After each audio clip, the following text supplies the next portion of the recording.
Pada suatu pagi di tahun 1951, di sebuah gang kecil di kota Kudus, Jawa Tengah, seorang pengusaha Tionghoa bernama Oi Wiguan membeli sebuah usaha kecil bernama Jarum Gramofon, bukan toko rokok, melainkan toko servis alat musik.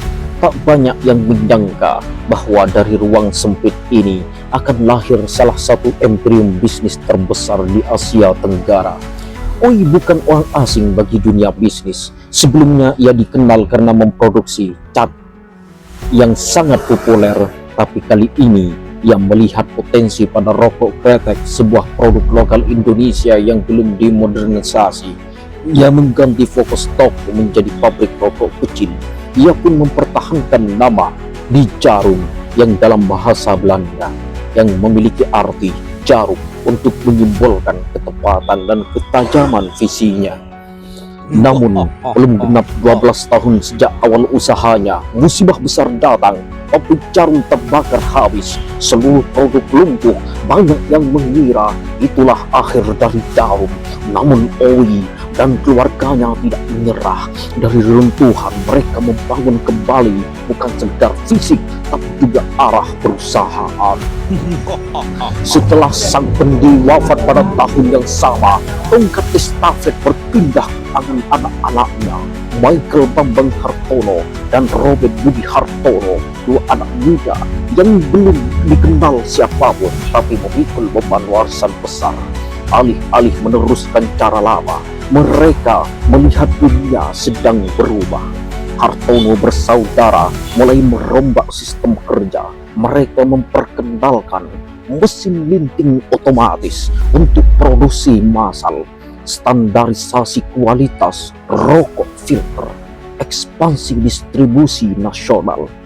Produk seperti Jarum Super dan Jarum 76 lahir bukan sekedar dari racikan tembakau, tapi dari kombinasi inovasi, efisiensi, dan insting bisnis. Mereka sadar untuk bertahan di dunia baru, Jarum harus menjadi lebih sekedar pabrik kretek.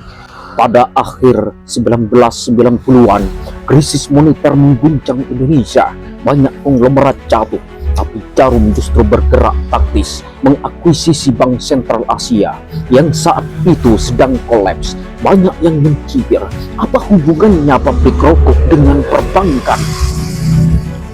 Tapi itulah lompatan Jarum dari industri konsumsi ke arah keuangan.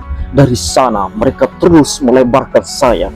Properti misalkan Grand Indonesia, Hotel Indonesia Kompleks, kemudian teknologi, investasi di Tokopedia, Global Digital Niaga Blibli.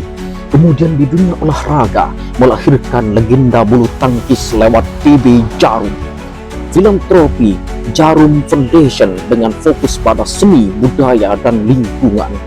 Mereka tidak hanya menjual rokok, mereka membentuk ulang wajah bisnis Indonesia. Bagaimana aliansi ekonomi dan strategi bisnis Jarum ini? Yang pertama, resiliensi terhadap krisis.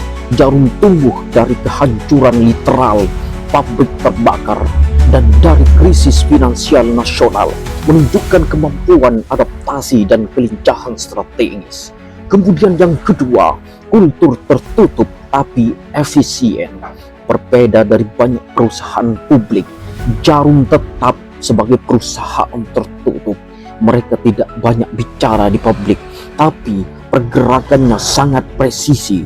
Ini memberi mereka kebebasan dalam pengambilan keputusan dan akumulasi kekuatan ekonomi secara tenang.